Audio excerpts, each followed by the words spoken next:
Damos gracias al Señor por tener la posibilidad de ir a su palabra y tener la instancia de poder seguir creciendo en Él. Tal como hemos cantado, queremos que el Señor pueda mostrar a través de su verdad las glorias de Cristo. Y realmente cuando tenemos la instancia de abrir su palabra y acudir a ella de la manera que es correcta, con un corazón dispuesto también hacia ella, tenemos el gran privilegio de que Cristo resalte en nosotros, de que las grandezas de Él sean palpables en nuestra vida y que de una manera muy preciosa también nuestra admiración hacia su nombre sea creciente, cada vez más creciente. Usted sabe, hemos estado ya por varios meses, más de un año ya, estudiando la primera carta de Pablo a los tesalonicenses, pero con razón de, bueno, estas fechas y en particular como una transición a lo que será el retomar ese tiempo allá. Yo quisiera tomar 2 semanas con usted para meditar específicamente en lo que es la grandeza del sacrificio de Cristo. Y Dios, otra vez, a través de su palabra, nos da la posibilidad de que tú y yo podamos recordar este suceso que sin duda tiene escenas muy marcadas en nosotros a través de lo que ya ha sido el aprendizaje de su palabra, pero que siempre es tan necesario que podamos recordar, que podamos tener tan, pero tan presente, porque finalmente aquello que nos impulsa a vivir correctamente es aquello que Jesucristo hizo allá en la cruz, aquello que nos permite orientar nuestro rumbo cuando éste se ha desviado, es precisamente recordar lo que Cristo hizo por nosotros, aquello que nos permite el poder tener la capacidad de poner nuestra carne al servicio de Dios y no al servicio de su propio antojo, es precisamente pensar en que Él nos compró por precio en esa cruz. Y en ese sentido, entonces, lo hacemos muy bien cuando, como iglesia, de manera muy específica, apartamos tiempos para meditar en lo que fue ese sacrificio precioso y tenemos la instancia de poder reconocer al Rey de Reyes y al Señor de Señores, quien sin tener la obligación de hacerlo estuvo dispuesto a venir a este mundo, tomar forma de siervo y estando en aquella condición, humillarse hasta la muerte y muerte de cruz.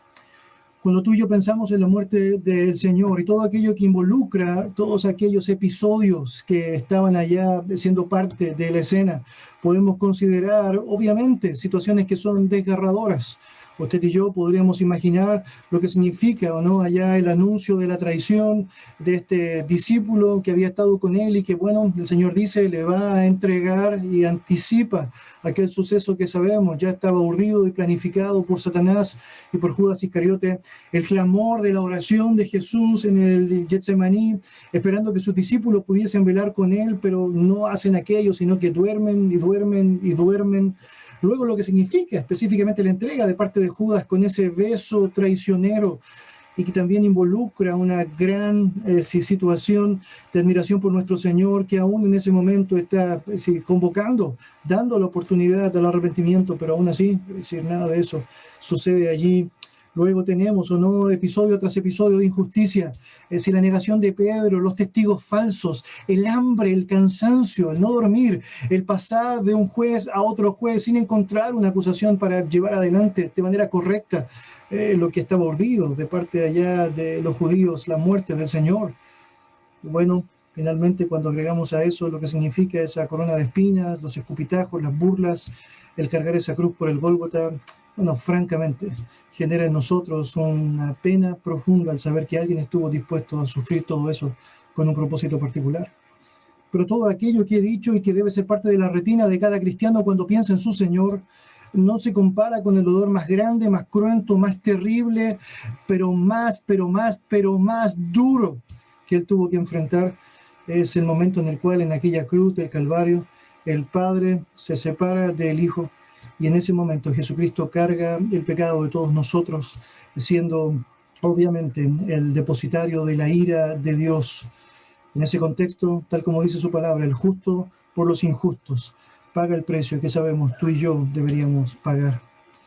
Para los cristianos, invertir tiempo en lo que significa el sacrificio de Cristo, el recordatorio de su muerte, es francamente esencial.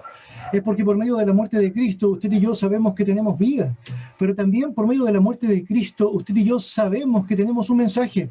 De hecho, el apóstol Pablo señala allá en 1 Corintios capítulo 1, versículo 23, que nosotros predicamos a Cristo y a este crucificado. Porque finalmente toda la esperanza, todo el sentido, toda oportunidad que alguien puede tener de manera correcta y eterna solamente se puede encontrar mirando a la cruz de Cristo y pensando en ese Señor que estuvo dispuesto a entregarse allí. Ahora, cuando pensamos en la cruz de Cristo, debemos pensar que francamente allá se está cumpliendo todo aquello que había sido ya determinado por medio de la palabra del Señor. Cuando usted y yo pensamos en aquello, nos damos cuenta que hacemos tan bien en meditar en lo que significa su muerte, porque desde el comienzo hay vestigios de que aquello había sido ya descrito. Por ejemplo, en Génesis 3, capítulo 3, versículo 15, Satanás escucha su sentencia de parte de Jesús, de Dios, y pondré enemistad entre ti y la mujer, y entre tu simiente y la simiente suya. Esta te herirá en la cabeza, y tú le herirás en el calcañar. Según Dios, está reflejando allá hacia Satanás lo que sería su sentencia final.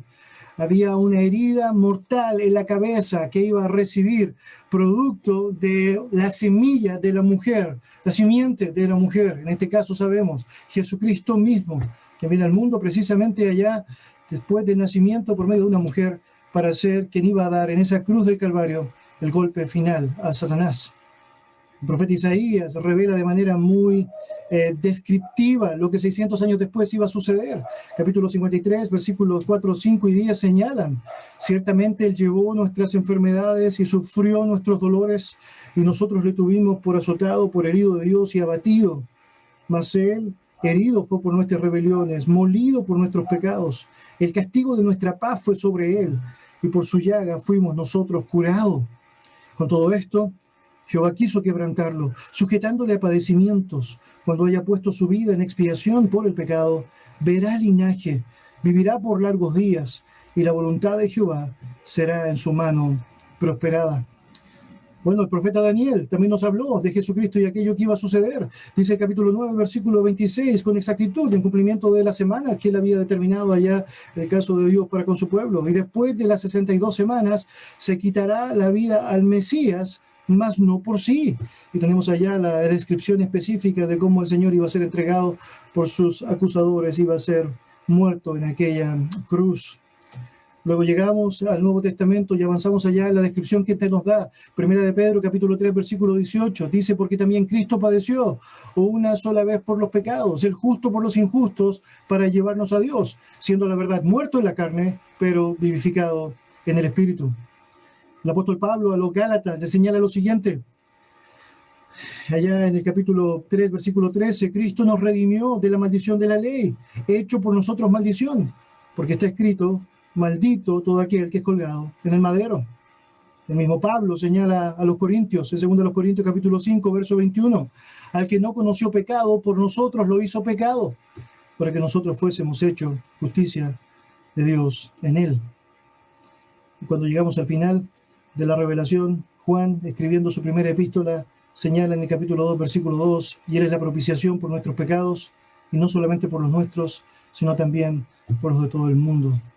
Es que pensar que Dios no quisiera que tú y yo meditásemos en la muerte de Cristo, francamente es no saber lo que Dios ha revelado en su palabra. Es porque vez tras vez, página tras página, lo que vemos allá son expresiones de la necesidad que tenemos de recordar que Jesucristo murió en esa cruz, y todo lo que está involucrado en esa cruz tiene una significancia tremenda para ti y para mí, que bien hacemos en tener presente de manera permanente en nuestra vida. Acompáñame en oración.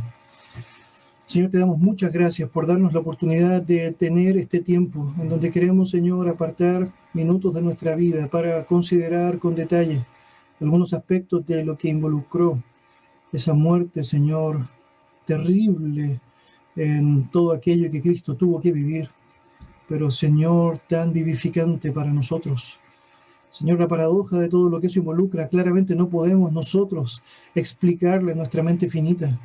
Pero lo cierto, Padre, es que sabemos que con todo lo que sabemos no podemos parar de agradecerte, Señor, y reconocerte por darnos el privilegio de venir a nosotros en forma de Cristo, Padre, para darnos la oportunidad de poder mirar al Señor y poder apreciar en Él al Señor y al Salvador de nuestras vidas. Te damos gracias, Dios, por darnos la oportunidad de tener en ti, Señor, la gracia necesaria para poder mirar a Cristo y poder vivir una vida en Él, Señor. Gracias por todo lo que sucedió en aquella cruz, Señor, y gracias por todo lo que sigue sucediendo en nuestras vidas y en las vidas de tu pueblo a lo largo de la historia, producto de lo que sucedió en aquella cruz. Lleno, Señor, a tener un corazón dispuesto, tal como lo hemos descrito, Y también, Señor, ayúdame a mí a poder ser claro en la explicación de su verdad, Señor, para con su pueblo. En el nombre de Jesús. Amén. Amén. Amén. Acompáñeme en su Biblia, por favor, al libro de Mateo, capítulo 27. Voy a compartir con usted algunos versículos que aparecen allá desde la porción de los versos 45 al 49. Mateo, capítulo 27. Y vamos a ir avanzando por el relato de un episodio específico de lo que fue la muerte de nuestro Señor Jesucristo alrededor de los evangelios, pero tendremos nuestro punto de origen, nuestra base, nuestro sostén allá en la lección que nuestro Dios nos da allá en el libro de Mateo, capítulo 27, versos 45 al 49. Leo para usted, la palabra del Señor dice así. Y desde la hora sexta hubo tinieblas sobre toda la tierra hasta la hora novena. Cerca de la hora novena Jesús clamó a gran voz diciendo, Elí, Elí, lama sabactani, esto es, Dios mío, ¿por qué me has desamparado? Algunos de los que estaban allí decían, al oírlo, a Elías llama este. Y al instante corriendo uno de ellos, tomó una esponja y la empapó de vinagre, y poniéndola en una caña le dio a beber. Pero los otros decían, deja, veamos si viene Elías a librarle. Verso 50, mas Jesús, habiendo otra vez clamado a gran voz, entregó el Espíritu. Bueno, resalta nítidamente al leer el pasaje las palabras de nuestro Señor, clamando al Padre. Su grito obviamente es conmovedor. De alguna manera, ya las expresiones que están siendo narradas en aquella cruz, producto de sus propias palabras, son obviamente elementos que nos ayudan a pensar lo que está pasando en su interior. Hay un gran clamor que está siendo expresado allá y es, francamente, como he mencionado, conmovedor para nosotros. Jesucristo está enfrentando antes de su último aliento lo que es la copa de la ira de Dios sobre su propio cuerpo. Tal como usted debe ya saber por medio de la enseñanza del Evangelio, nuestros pecados nos han separado de Dios y es imposible que usted y yo podamos tener una relación con un Dios completamente santo. Pero lo cierto es que ese Dios ha tomado la iniciativa de poder generar un vínculo con nosotros y para eso toda esa ira que tú y yo deberíamos recibir tenía que ser depositada sobre un justo, un santo, un cordero sin mancha y sin contaminación, que no podía ser otro que Jesucristo mismo, Dios encarnado, viniendo a la tierra para tomar ese lugar que sabemos tú y yo deberíamos llevar. Hermanos, las Escrituras nos muestran en este relato el momento más terrible de la vida de Cristo, que paradójicamente termina siendo el momento más dichoso para nuestra propia alma. Y por eso es tan importante que podamos meditar en los detalles que aparecen allá y con eso asombrarnos de cómo a través de tanta descripción de la Escritura al respecto, siempre hay algo nuevo, precioso, siempre hay algo que nos permite seguir ahondando en la lección que Dios quiere enseñarnos, encerrada en la muerte de nuestro Señor Jesucristo. Vamos a apreciar en primer lugar el contexto de esta escena en particular. Tal como he mencionado, hay un contexto general que es descrito en nuestra introducción. Usted sabe, si pudiésemos resumir todo eso, la forma correcta de decirlo quizás sería esto, ¿no? Suma injusticia, suma dolor, suma traición, suma burla. Pero hay un contexto específico a esta escena particular en donde la ira de Dios viene sobre Jesús. Y este contexto es el que vemos narrado allá en el relato antes de este último suspiro de nuestro Señor. Si miras el versículo 45 allá conmigo, notarás qué es lo que nos señala el texto ahí. Dice el texto, y desde la hora sexta hubo tinieblas sobre toda la tierra hasta la hora novena. Ahora permítame hacer una pequeña cronología que puede ayudarnos mucho para comprender esta escena específica. Según el Evangelio de Marcos, nuestro Señor Jesucristo fue crucificado a las 9 de la mañana. Dice capítulo 15, versículo 45, era la hora tercera cuando le crucificaron. Cuando tú y yo leemos el Evangelio de Mateo, nos damos cuenta entonces que ahora estamos a las 12 del día. Ya han pasado 3 horas desde que el Señor ha sido crucificado. Y desde las 12 del día hasta las 3 de la tarde, el texto bíblico nos dice que ha habido tinieblas. La palabra para tinieblas en el griego literalmente se traduce como oscuridad, y no es un simple detalle que tú y yo deberíamos pasar por alto. Piensa en esto, la ira de Dios tendrá como antecedente la oscuridad. La separación del Padre con el Hijo en ese momento específico en la cruz del Calvario tendrá como un antecedente, como una introducción allá, como algo que será una anticipación a ese episodio, la oscuridad, es decir, total, tal como describe el texto. Y obviamente eso nos hace pensar en algunos elementos que son tremendamente propicios de ser apreciados por nosotros a la luz del texto bíblico.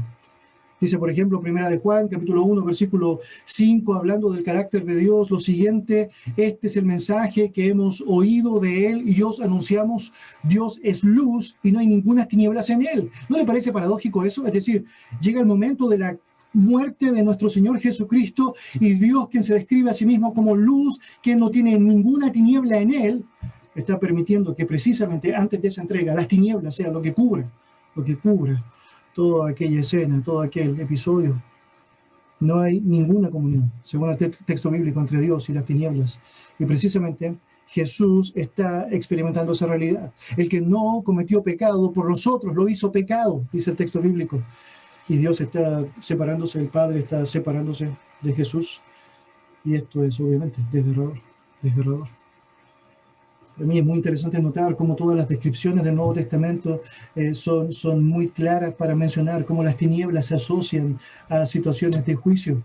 En Mateo 8, en Mateo 22, en Mateo 25, en 2 de Pedro 2, en Judas, versículo 6, vemos las tinieblas asociadas a este juicio de Dios sobre aquellos quienes están recibiendo. De hecho, no es casualidad que precisamente las tinieblas sean una forma de aludir a la condena eterna que sabemos los pecadores tendrán, los pecadores no arrepentidos deben experimentar. Ahora, mis queridos, muy importante señalar con todo esto el hecho de que, francamente, el Señor ahora tiene que experimentar, mirar, apreciar esa oscuridad que está siendo el antecedente de lo que será la manifestación de la ira. Otra vez piensen en esta paradoja. La luz vino al mundo, el lucero resplandeciente de la mañana ha venido a este mundo, nuestro Señor Jesucristo, y su marco de muerte involucra tinieblas, tinieblas, tinieblas. Mire, la oscuridad que aparece descrita allá no es un episodio casual. La razón por la cual está escrita allá es para hacernos pensar un poquito en todo lo que aquello involucra.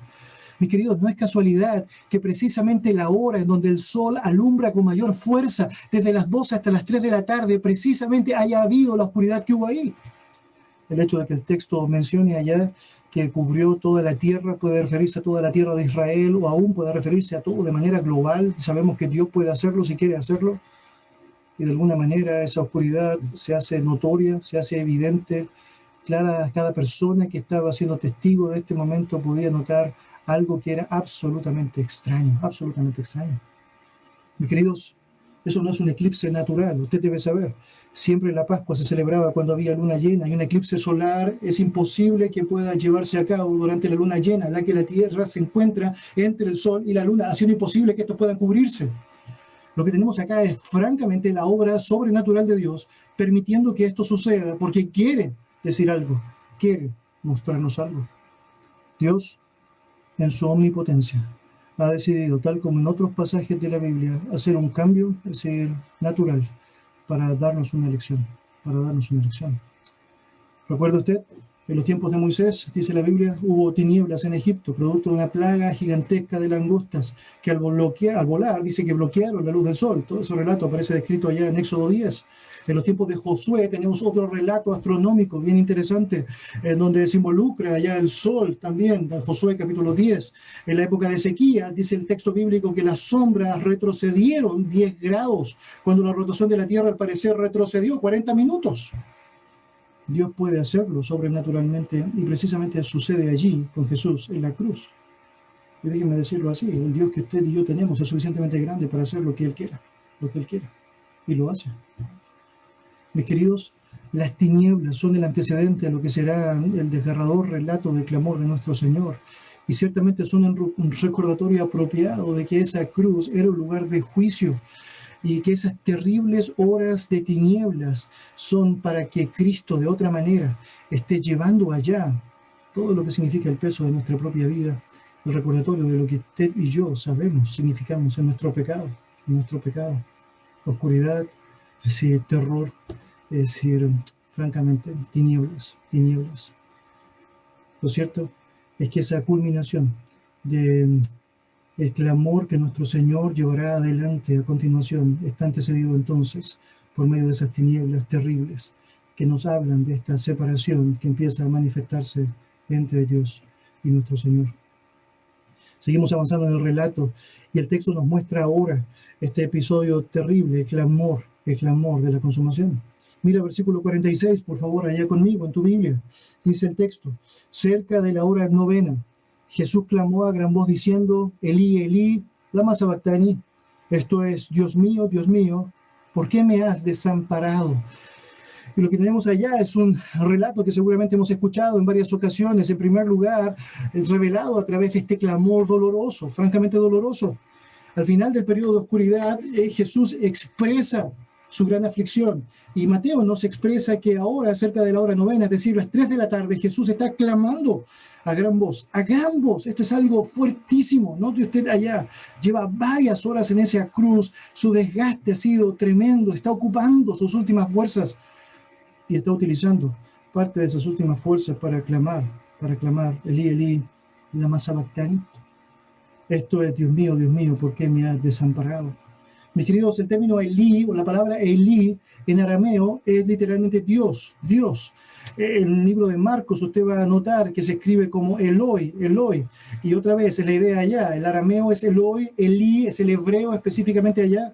Y lama sabactani en arameo significa porque me has abandonado. El arameo era el lenguaje popular, las personas sabían, podían comunicarse francamente con esto, era la forma común en cómo se expresaba, y Jesús está utilizando una forma común, la forma que él tenía para hablar, para llevar adelante estas palabras, con todo el dolor que él ya está experimentando.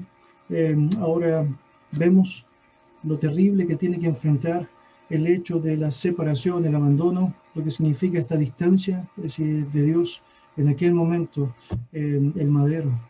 La declaración que nuestro Señor Jesucristo hace está haciendo un eco directo con el Salmo 22. Recuerda un salmo mesiánico en el versículo 1 que comienza así, ¿o no? Dios mío, ¿por qué me has desamparado?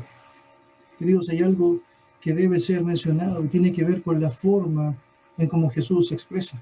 Usted puede notar, por ejemplo, que él está ocupando un receptor claro. Este receptor es Dios mismo. Pero la manera que Jesucristo tiene para llamarle en este clamor, en esta oración, es muy particular también. Y vale la pena que tú y yo meditemos unos segundos en aquello. Mire, cuando usted y yo pensamos en la escena de la cruz, sabemos que nuestro Señor llevó adelante varias declaraciones, 7 en particular. Dentro de estas 7 declaraciones, nuestro Señor está manifestando oraciones a Dios en algunas de ellas. Quiero que me acompañe, por favor, en su Biblia, al libro de Lucas, capítulo 23. Lucas, capítulo 23.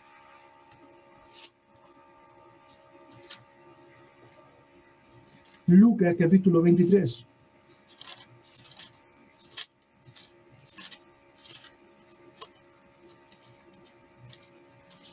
Si vas al versículo 34, vas a notar la primera oración que él clama al Padre mientras está allá en la cruz. Y el texto bíblico dice lo siguiente, Lucas capítulo 23, versículo 34. Y Jesús decía: Padre, perdónalos porque no saben lo que hacen. Nota la forma en cómo Jesús se refiere en oración allá al Padre. De esta forma: Padre, perdónalos porque no saben lo que hacen.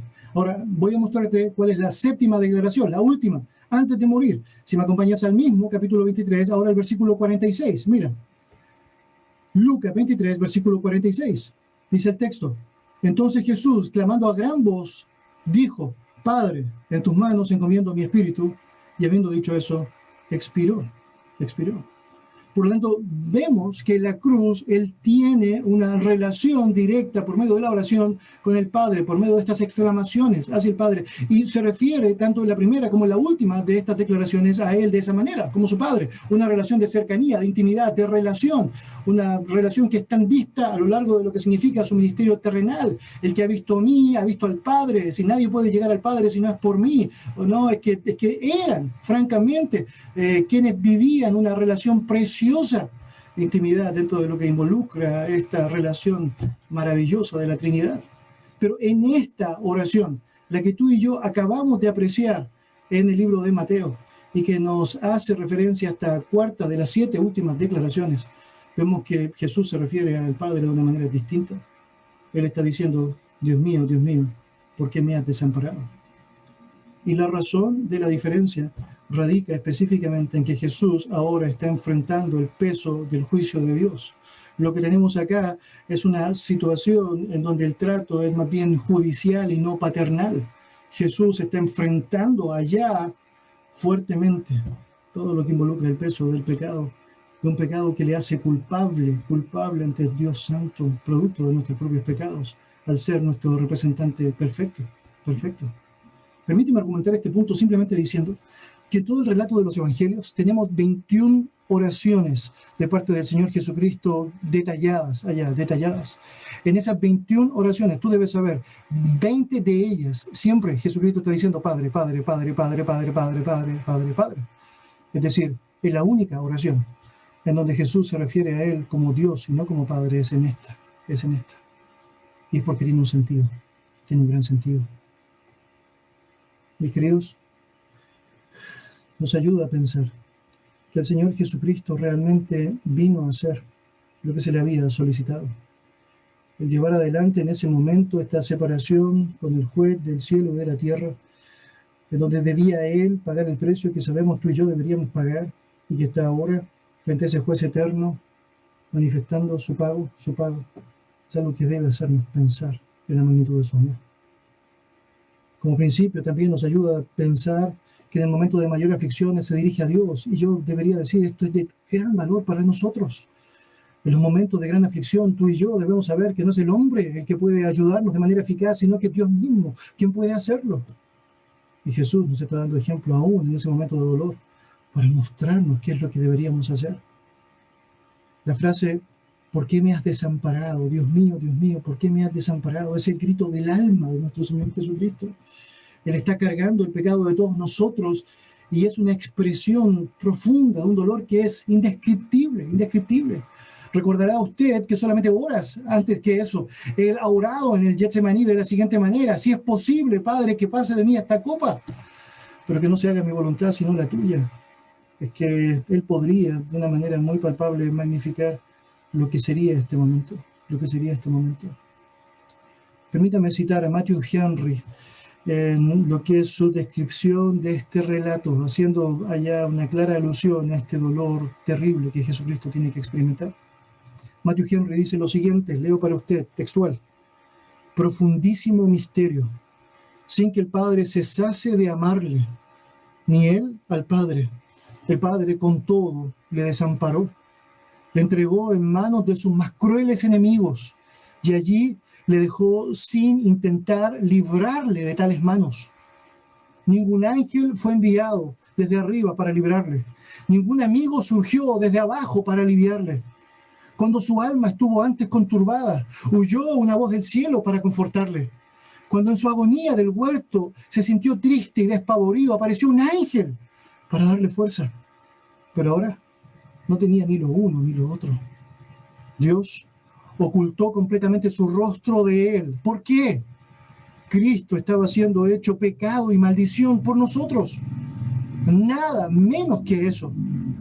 Tengamos bien en claro que Jesucristo, en su naturaleza humana, no fue solo víctima por el pecado, no solo pagó la pena por el pecado, sino que sin culpa personal, no conoció pecado, dice la Biblia, sufrió en sí el efecto directo e inmediato de la culpa. Él no solo enfrenta la realidad del pecado, sino que enfrenta también lo que significa la culpa de este, la muerte espiritual, que consiste en la ausencia de la comunión con Dios, el infierno en su más íntima y esencial expresión. Dios el Padre le amaba como a hijo, pero en aquel momento le está odiando como sustituto. Vuelva conmigo, por favor, a Mateo capítulo 27.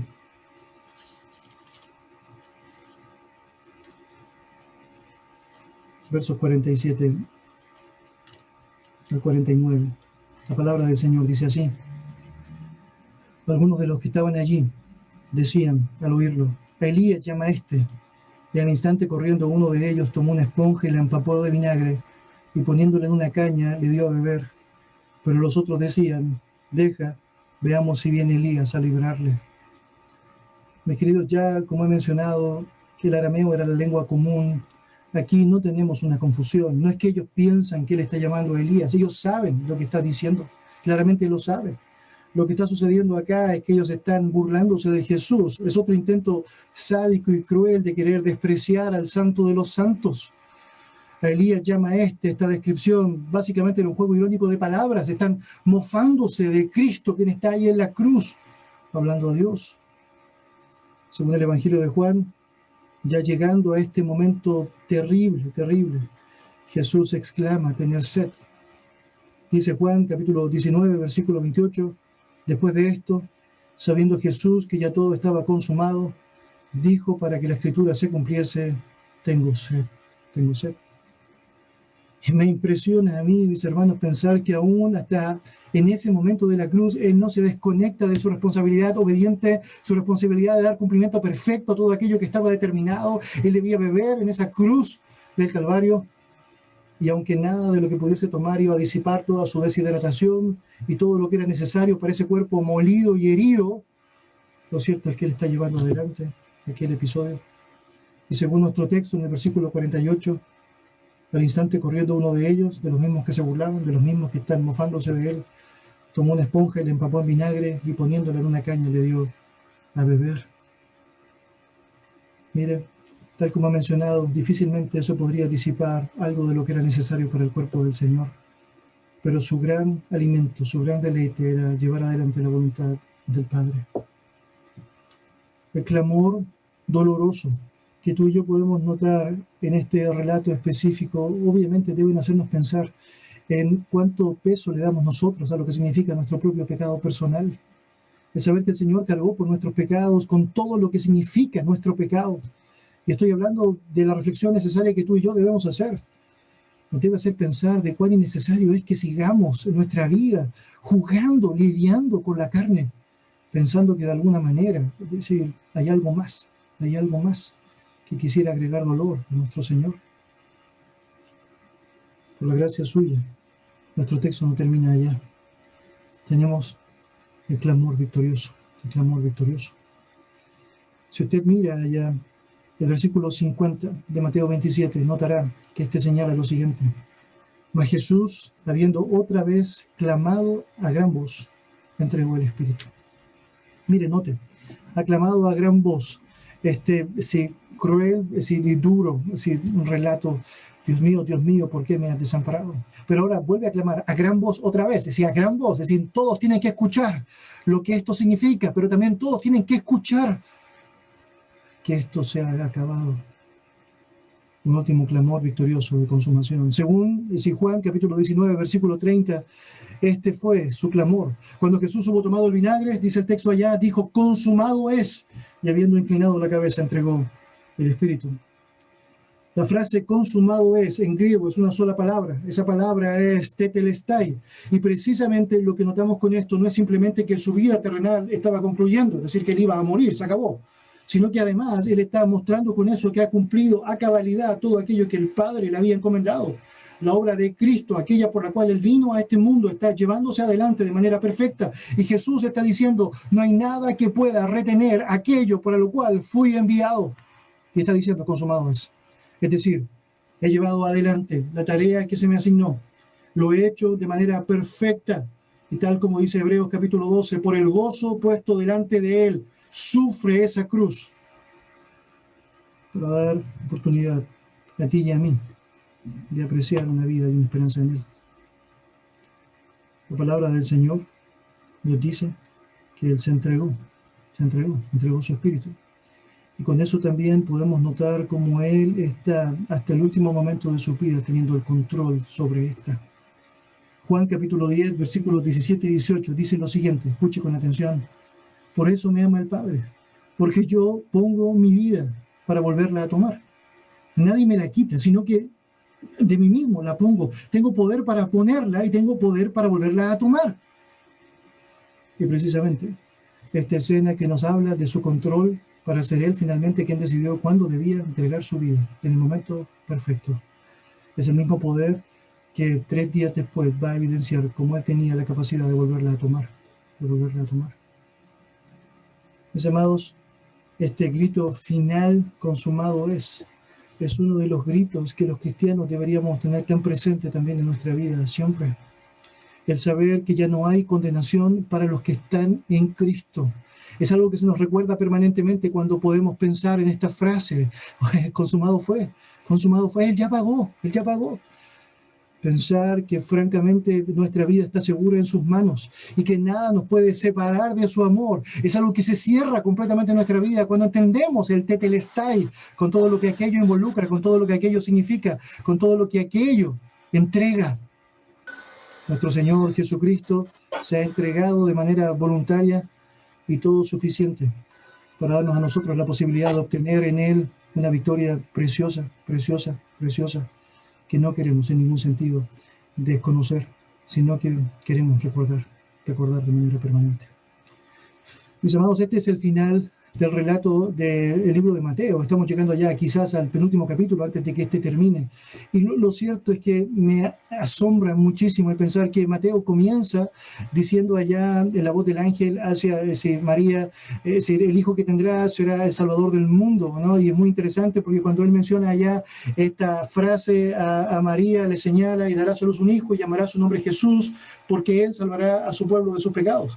Y es bien interesante porque cuando vas a Mateo 27 y ves que el relato está terminando, precisamente notas que él lo hizo. Él salvó a su pueblo de sus pecados. Es que consumado fue. Y meditar en la muerte de Cristo y todo suficiente que fue eso, nos hace admirar mucho más de Él y nos hace humillarnos mucho más ante Él. Vamos a orar. Señor, te damos gracias por Cristo, Padre. Nosotros sabemos que no merecemos absolutamente nada aparte del infierno, Padre.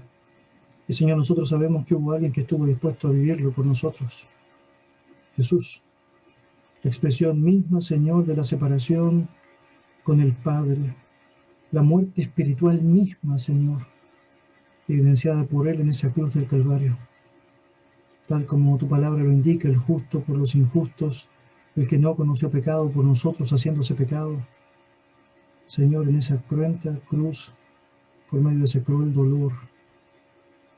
Y Dios, te damos muchas gracias porque sabemos nosotros no habríamos resistido, Señor, absolutamente nada de eso. Señor, nosotros no habríamos aguantado absolutamente nada de eso. Pero, Señor, aunque hubiésemos hecho nuestro mejor esfuerzo y hubiésemos llegado a la muerte en una cruz, jamás habríamos podido cargar con toda la ira que era justa, Señor, de parte tuya y que merecemos, Señor, cargar. Porque lo cierto es que solamente el que fue tentado en todo, pero sin pecado, el que era santo, Señor, y santo, aquel que era perfecto en todo, era el único que podía llevar, Señor, aquello sobre sus hombros. Señor, gracias porque Él se entregó por nosotros, Padre, porque Él dio su vida en rescate, Señor, por muchos, como dice tu palabra. Y porque, Señor, aquí hay presentes muchos, Señor, de aquellos muchos que hemos tenido el privilegio de ser rescatados de nuestra vana manera de vivir para Él. Mi Dios, si dentro de nuestra audiencia hay personas que aún no han reconocido a Cristo como quien debe ser reconocido, si aún dentro de nuestra audiencia hay aquellos que no reconocen que en esa cruz del Calvario fue su pecado el que estuvo presente, si aún no reconocen que Jesucristo es el único todo suficiente para poder no solamente haber cargado ese pecado, sino también para dar vida y dar vida en abundancia, como enseña su propia promesa. Señor, te ruego que puedas darles el arrepentimiento necesario y la fe necesaria para que vengan al conocimiento de tu verdad. Gracias, Dios, por tu preciosa palabra. Gracias, Dios, por el precioso Cristo. En el nombre de Jesús. Amén. Amén.